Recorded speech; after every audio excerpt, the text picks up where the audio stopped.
What do you say to people when they ask you why you missed two flights? The second time being when you were residing in the same city, less than 20 minutes from the very same airport you are supposed to fly out of. Not much, I can tell you. Okay, our little story begins at a god-awful hour in the morning that should not exist. I think it was around 3:30 a.m. We had packed that behemoth of a SUV we rented the night before. We slept in borrowed blankets and fought over the one pillow we had left. Thad and I stayed up a little later than we should have the night before. Um, er, talking. So there we are the next morning, or a very, very few hours later, dragging the kids from their sleep and placing them ever so carefully in the SUV. We made a few too many last-minute stops, coffee, dropping off forgotten items, etc. Lo and behold, the ticket counter relays to us, we are 45 minutes too late, but there is another flight out, but not until the same time the next morning. As I am still catching my breath from running with 2 suitcases, 3 kids, and coffee, don't ask me how I did it, but I will tell you there was mysteriously only half a cup left. I accept the change flight arrangements. I believe Dad was lugging the heaviest suitcase and carrying Akiana. God bless him. So fast forward 3 hours later to when humans are supposed to be awake. My blessed sister, who lives in Seattle, finally answers her phone and is only too happy to accommodate my very large family in her small duplex, wonderful woman. We decided to rent another vehicle, seeing as we are too oversized for anyone to pick us up, without 2 trips, 2 vehicles, and a lot of inconvenience. I am so sorry, Visa. You have been used way too much on this trip already, but I gotta do what I gotta do. Let me tell you, renting another vehicle, that one really hurt. So we go to Sunny's and each of us get a nap. And what does my fun-loving sister suggest next? Swimming. All right, we pack it all in and head out to the pool. We have a short blast and return with hungry, cranky kids and adults. Sunny gets her coffee machine working as only she can. I fiddled with that damn thing all morning, to no avail, seeing as I couldn't find any coffee to brew anyways. We have coffee, veggie spaghetti, cheesy bread, yay, and salad. My mouth still waters at the thought. Hey, you, yeah, you Reds, Destiny and Savannah. You better be grateful for having a lawyer and a good cook as a mom. They don't make those every day, you know. So anyways, Sunny has her delightful friend over that night as we were trying to settle everyone in. I have heard about her so much and finally found myself in the company of the elusive and mysterious Raven. She was an enigma, but not one that bores you. She is intriguing in way only very few women can be, without completely frustrating you with the same old loop-de-loop. She so ensnared my attention, I completely forgot about the time and was happy to sit and just listen to her undulating tones wash over me in a pattern I had never before experienced. Dad taps me on the shoulder to tell me it's midnight. Oh my God, I must go to bed. I was sad to leave the company of both Raven and Sunny, as they are such engaging friends with such rhythm and grace in their conversation. There are no repetitions in them unless it overlaps nicely with the next conversation, with room for even more laughter. My sides hurt for 2 days after our little excursion into the verbally ridiculous, so I bid them adieu and fall into a dangerously deep sleep, wrought from good fun, good food, lots of exercise, and very little sleep.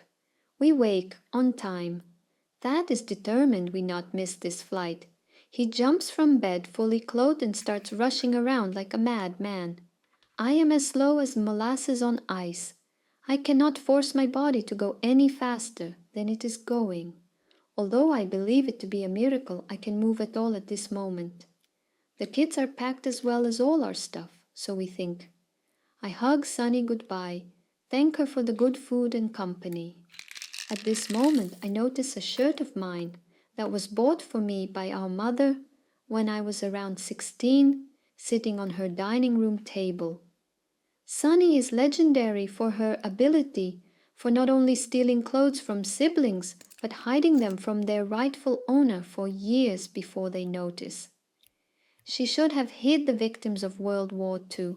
She leaves it on the dining room table to go to the bathroom. I snatch it up and stuff it in the diaper bag. She comes back and we hug once more for good measure. I hop down the stairs and bounce into the passenger seat. Thad is immediately suspicious, knowing I'm not one to be so jovial in the morning. He gives me a questioning look, and out of years of being with this man, I answer the unspoken question. I got my shirt back. He shakes his head as if to say, women. And we are off. 10 minutes down the road, we get a call from Sunny. She informs us we have some very sensitive information in the pocket that she mustn't live without. We turn around. Thad's grip gets tighter on the steering wheel. Being late makes him into the Hulk. His neck vein is starting to throb. We return the shirt. I reluctantly let go of it. Then I race back to car and jump in. Thad is getting nervous as he looks at the clock constantly. We have an hour and 15 minutes till our flight leaves. The airport is at least 20 minutes away, even though we had left an hour and 45 minutes early. We enter the multi-layered car garage and look frantically around for our rental drop-off point. 20 minutes later, we realize that we have to go off airport property to return the car. That drops me and the 3 kids off at the front with all the bags. We check it at the front station, which, of course, costs extra, but checks us in faster than waiting in line.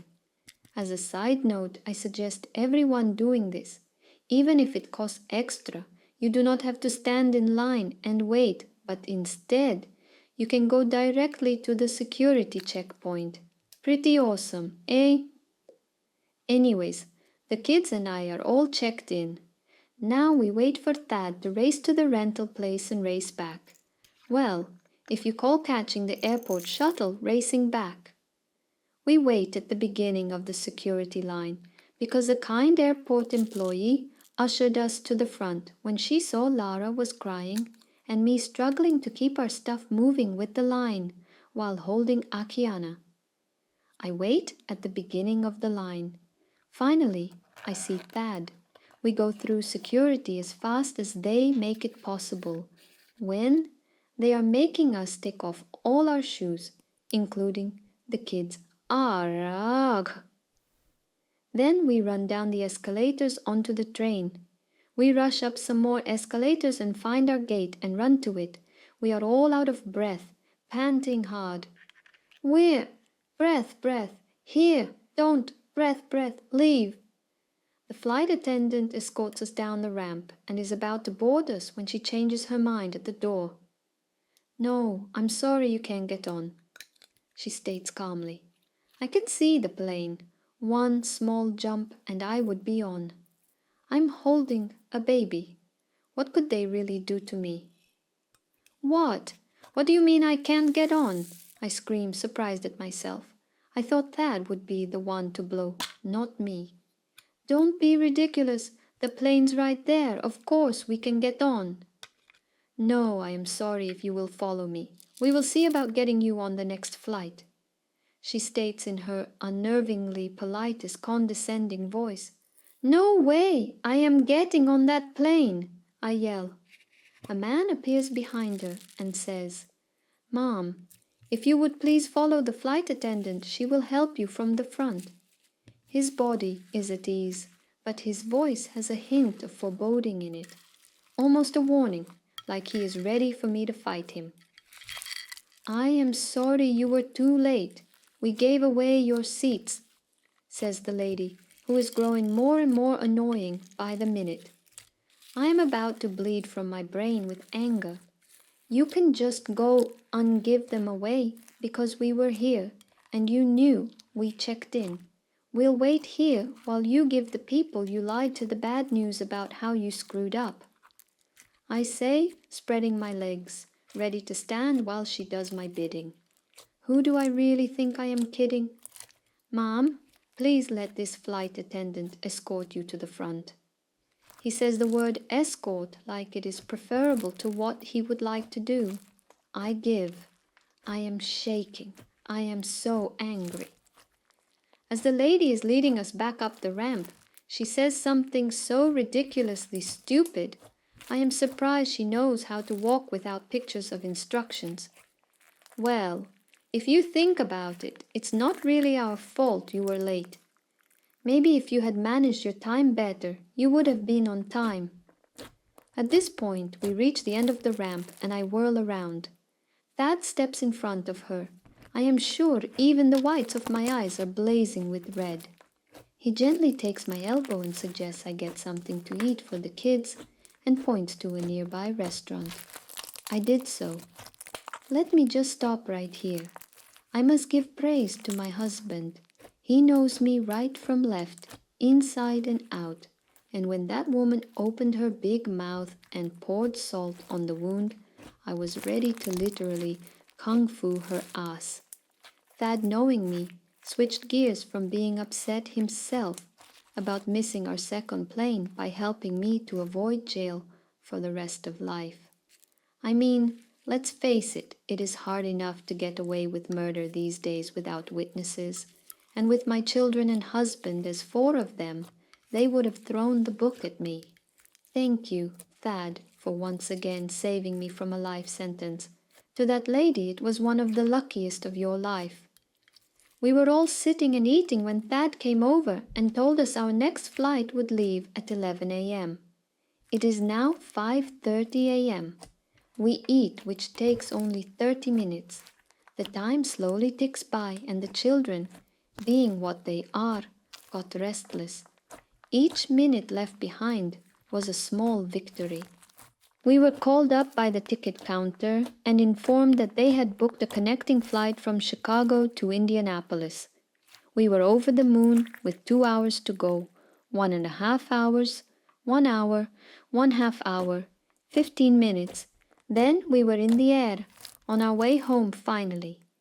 Halfway through the flight, we checked the connecting flight in Chicago. The gods of flight did not favor us that day. We were stuck at the back of an enormous plane with connecting flight tickets, which gave us 45 minutes to get to the other side of one of the largest international airports in the US. Sigh. Needless to say, we sprinted the entire time and made it by just barely a hair. Sweaty, tired, and hungry, we settled in for the very short flight. Driving home from the airport, we were so hungry, Thad stopped paying attention to where we were driving, and we ended on the 404 North towards Chicago conveniently. There was an off-ramp on which we could turn around, which also had a McDonald's posted right next to it. We grabbed some food, munched happily, now finally being able to laugh about the whole horrible fiasco. It is days like these that make me say, I do not ever want to do this life over again. But it sure is nice to laugh at these days, after they are over. Although, after this trip, I doubt I will travel again for a very long time, unless it's first class.